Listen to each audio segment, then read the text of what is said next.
Hujambo na karibu tena, tuendelee kuhabarishana taarifa mbalimbali. Pasina shaka upo salama kabisa, ni wakati mwingine tena tunakutana hapa, tuendelee kujuzana taarifa mbalimbali. Sasa kuna moja kati ya taarifa ambayo imesambaa kwenye mitandao mbalimbali ya kijamii kwamba mtu mmoja amekamatwa kwa kujifanya mkuu wa kituo cha polisi Tabora. Sasa kama nakumbuka, juzi tuliripoti hapa Chadema walifanyiwa vurugu kwenye mkutano huko Tabora, mkutano ambao uliongozwa na makamu mwenyekiti wa chama Mheshimiwa John Heche. Na baada ya kufanyiwa vurugu kwenye mkutano huo tukaona hapa na pale watu wakipigana, lakini pia vijana hao wakikimbia baada ya kupokea kipigo kikali. Lakini wakati yote hayo yakitokea, polisi hawakuwepo eneo la tukio, lakini ulikuwa ni mkutano halali na polisi walitakiwa wawepo kwa ajili ya kuweka ulinzi, lakini polisi hawakuwepo. Ndipo baada ya mkutano makamu mwenyekiti wa Chadema John Heche akiongozana na viongozi wengine wakaenda moja kwa moja kituo cha polisi Tabora, na lengo lilikuwa ni kuripoti tukio la uvamizi wa vijana ambao walivamia mkutano huo ambao ulikuwa unaongozwa na makamu mwenyekiti wa chama cha Chadema. Punde tu baada ya John Heche na viongozi wengine kutoka kituo cha polisi nimeona wakili msomi Dickson Matata akielezea kwamba walipotoka pale, walipofika tu nje, alikuja mtu mmoja ambaye hawakujua ametokea wapi, lakini alipofika pale akaomba msamaha kwa vijana wale kufanya tukio lile la kushambulia mkutano wa Chadema, akidai ya kwamba miongoni mwa vijana ambao wamefanya fujo kwenye mkutano alikuwa ni mtoto wa dada yake ambaye yeye kamlea, yani mjomba wake. Kwa hiyo hakupenda kile kitendo ambacho mjomba wake amekifanya kwenye mkutano wa Chadema. Ukitazama video hiyo, hakuna sehemu ambapo alijitambulisha kama yeye ni mkuu wa kituo cha polisi, lakini pia kwenye video hiyo anasema kwamba sijapenda kilichofanywa na vijana hawa, na mmoja kabisa ni mjomba wangu, mtoto wa dada yangu, lakini alichokifanya sijakipenda. Sisi tumekuwa tukiwasapoti sana, hata hizi tone tumekuwa tukichangia sana. Sasa unajiuliza kwamba mkuu wa kituo cha polisi kweli angeweza kusema kwamba tunawasapoti sana Chadema na tunachangia sana tone ya Chadema?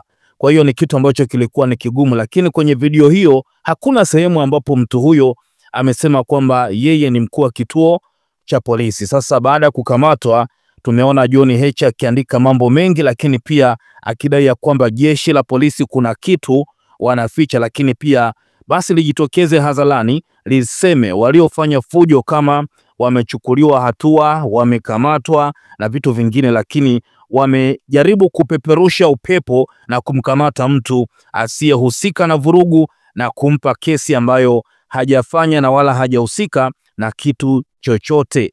Kwanza taarifa ya jeshi la polisi, kabla tujaangalia kile ambacho amekiandika John Heche, na someka kama ifuatavyo. Taarifa kwa umma: akamatwa kwa kujifanya ni mkuu wa kituo cha polisi Tabora. Jeshi la polisi mkoa wa Tabora limeona picha mjongeo, video clip inayosambazwa kwenye mitandao ya kijamii iliyobeba kichwa cha habari, mkuu wa kituo cha polisi Tabora amuomba msamaha Heche baada ya vurugu. Jeshi la polisi mkoa wa Tabora linawajulisha wananchi waipuuze picha mjongeo hiyo, kwani imetengenezwa kwa lengo la kuwahadaa na kuwapotosha. Jeshi la polisi mkoa wa Tabora halina mkuu wa kituo cha polisi wa namna hiyo. Kutokana na kitendo hicho cha kihalifu cha kutengeneza na kusambaza taarifa ya uongo, jeshi la polisi limefanya msako na kufanikiwa kumkamata mtu aitwaye Daudi Paul Delim mwenye umri wa miaka 49 ambaye ni mkazi wa Mbagala A wilayani Igunga, ambaye anatuhumiwa kujifanya ni mkuu wa kituo cha polisi akiomba msamaha. Mtuhumiwa amekamatwa na anaendelea kuhojiwa ili kujua aliyoshirikiana nao kuandaa picha mjongeo hiyo hasi na potofu na kuisambaza ili hatua stahiki za kisheria dhidi yao zichukuliwe. Imetolewa na kamanda wa polisi mkoa wa Tabora. Watu wengi mno ukipita hata kwenye peji za polisi wametoa maoni yao. Huyu anasema mimi ni mwanasheria, ila kosa la jamaa ni kuomba msamaha au kuandikwa. Lakini pia mwingine akasema basi ombeni msamaha na nyie kwa kuto kuwepo kwenye eneo la mkutano. Lakini pia mwingine akasema kwani ni wapi alijitambulisha kuwa ni mkuu wa kituo cha polisi au vyombo vya habari ndio vimeripoti hivyo? Lakini pia mwingine akasema aliyeandika hiyo habari ndiyo ahojiwe, nyie mnaenda kumkamata anayeomba msamaha, kwani alijitambulisha kuwa yeye ni mkuu wa kituo, ndio maana mnashindwa kesi alafu wanaoshinda wanapotezwa. Lakini pia mwingine akasema kwamba ndio maana nawashangaa sana, mtu kaomba msamaha na pia kuandikwa kama ni mkuu wa kituo cha polisi, mnamsaka mpaka uvunguni, ila likija la kuteka na mauaji mnasema endless uchunguzi, yani uchunguzi wa mauaji na utekaji kwenu limekuwa ni infinity. Lakini pia mwingine akasema mbona yeye anaona kama alikuwa na upeo mkubwa kuliko hata askari wenyewe. Jambo la kwanza alikiri kutokea kwa tukio, jambo la pili akaomba msamaha ili kutuliza jazba kwa wananchi wake, kwa wananchi wale waliokuwa wakifuatilia hatima ya kijana aliyedaiwa kupigwa na polisi. Lakini pia mwingine akasema kwamba na nyie polisi msifanye kazi kwa mihemko, yule bwana kwa maelezo yake hakuna pahala alipojitambulisha kuwa yeye ni OCD wala askari, mjitahidi kubalansi kuepuka machafuko. Sasa twende moja kwa moja kwa John Heche, makamu mwenyekiti wa chama cha Chadema ambaye alifanywa fujo kwenye mkutano huo huko Tabora, akielezea kile ambacho kimetokea.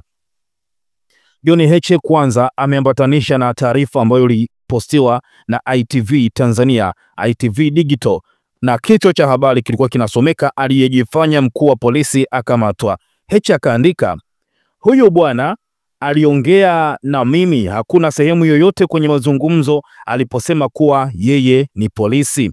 Alichosema ni kwamba huyo kijana aliyetushambulia ni mtoto wa dada yake, akaomba radhi kwa niaba yake. Vyombo vya habari tuwe tunajitahidi kutafuta ukweli na kuepusha upotoshaji. Polisi mnapaswa kuwaambia Watanzania huyu bwana alitaja wapi kama ni askari, acheni kuonea watu. Hii ni posti ambayo aliichapisha kupitia akaunti yake ya Instagram, lakini pia kule Twitter akaandika mambo mengine mengi na kuhoji jeshi la polisi mnaficha nini? Uchunguzi wa waliotufanyia vurugu umefikia wapi? Huyu wa kwanza anasema, sasa mbona tumeona baadhi ya akaunti za Chadema zimeposti kuwa ni mkuu wa kituo? Chama chenu shida hamna nidhamu, watu wanaandika maujinga na hamwakemei. Sasa mbona akaunti zenu za chama Twitter zimeposti kuwa ni mkuu wa polisi Igunga? Huyu anasema hivyo, lakini kiukweli ni kwamba hakuna sehemu ambapo akaunti za Chadema zimeposti ya kwamba mtu huyu ni mkuu wa kituo cha polisi. Lakini pia mwingine akasema kwamba aise, bora umeongea, wanampa kesi isiyomhusu. Lakini pia mwingine akasema ya kwamba no reforms no election, taifa langu Tanzania, kama na wewe unaamini ushindi haupo mbali, tukutane kwenye like. Mwingine akasema kwamba inawezekanaje uchaguzi wa ndani ya chama mtu ajipitishe awe mgombea urais yeye mwenyewe, wengine wasichukue fomu wala kugombea. Huyu anazungumzia Chama cha Mapinduzi. Anasema ya kwamba kwa wazee wa kamari tunasema ni sure odds, kwa wazee wa hisabati tunasema ni probably ni moja. Hivi vyama havitofai kuongoza nchi. Ndani ya chama hamna demokrasi, wanasema viongozi wao watatengeneza nchi ya demokrasia. Yaani ndani ya chama watu wanalazimishwa wawe machawa. Chama kinatengeneza viongozi machawa, kwa nini machawa wasisifiwe bungeni? Lakini pia mwingine anasema hawa watu msituletee haya mambo ya ajabu, no reform no election. Lakini pia mwingine akasema mtume wakili Peter Kibatala ashughulikie hiyo changamoto. Comment zilikuwa ni nyingi sana, lakini nimesema kwamba kuna kingine kitu ambacho alikiandika John Heche kupitia akaunti yake ya Twitter akielezea kiundani zaidi tukio hili, na hapo ndipo tutakwenda kufahamu kitu gani ambacho amekiandika Heche na kuhoji maswali mazito kwa polisi kwamba kitu gani ambacho kinafichwa wakati huu, kwa sababu wao walitegemea kwamba polisi wawe wamefanya uchunguzi na kubaini watu ambao walifanya fujo kwenye mkutano huo, na ikiwezekana kama wamekamatwa basi walitegemea kwamba taarifa ingetolewa kwamba watu hao wamekamatwa.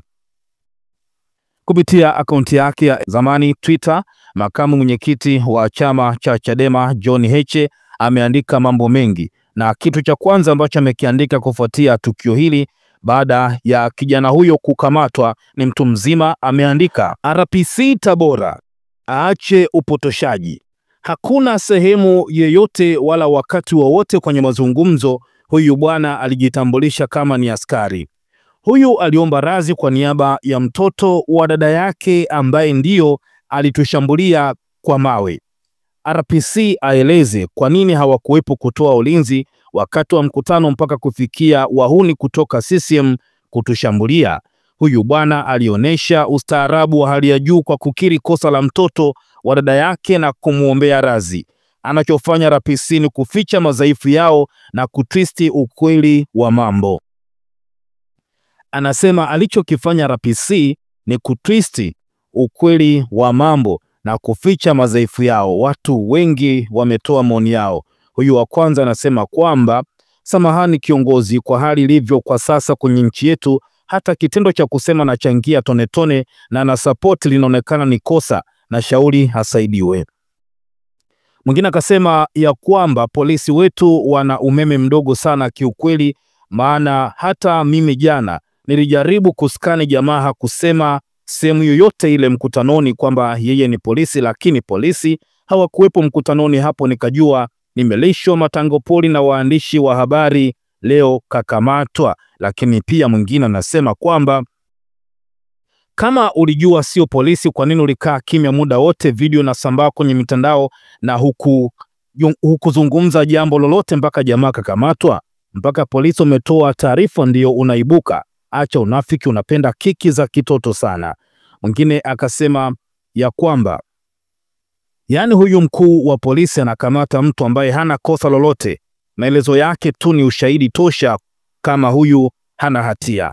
Mwingine akasema kwamba mbona hukutokea kukanusha habari ziliposambaa kuonyesha mkuu wa polisi kawaomba radhi, au mliona ni kiki nzuri, acha mtembe nayo tu. Lakini pia mwingine anasema walipoanza ni vijana wetu waliosambaza video yenye maandishi ya kuonesha yeye ni polisi, wafundisheni kuwa na siri, hata angekuwa ni polisi kweli mngekuwa mmemponza. Lakini pia mwingine akasema kwamba kila mtu atachanganyikiwa kwa muda wake, angesubiri miladi ya posti naye kaona udaku kapaniki. Lakini pia mwingine anasema kwamba wanatuambia wananchi wote sisi ni walinzi wa nchi yetu, yaani mapolisi. Ulinzi wa nchi ni jukumu la kila mtu. Mlinzi huyu kuomba msamaha kwa niaba ya walinzi wengine ni jambo zuri sana, labda wameuzika yeye kuchangia tone tone pia. Kwa hiyo hiki ndicho kilichotokea. Chadema kupitia makamu mwenyekiti lakini pia wakili Dickson Matata wamekanusha kwamba huyo mtu hakuna sehemu popote alipojitambulisha, na kweli hata ukitazama video hakuna sehemu popote ambapo mtu huyu amejitambulisha kama yeye ni askari wa jeshi la polisi. Kwa hiyo amekamatwa. Tusubirie nini ambacho kitajili, watampa kesi gani, je ataachiwa, nini kitatokea, tutakuhabarisha hapa. Lakini kwa upande wa Chadema, wao wamesema kile ambacho kilitokea na kitu gani ambacho walizungumza na huyo mtu. Tuachie maoni yako, lakini kubwa, endelea kutufuatilia zaidi kwa taarifa mbalimbali na mengi tutakuhabarisha zaidi hapa hapa.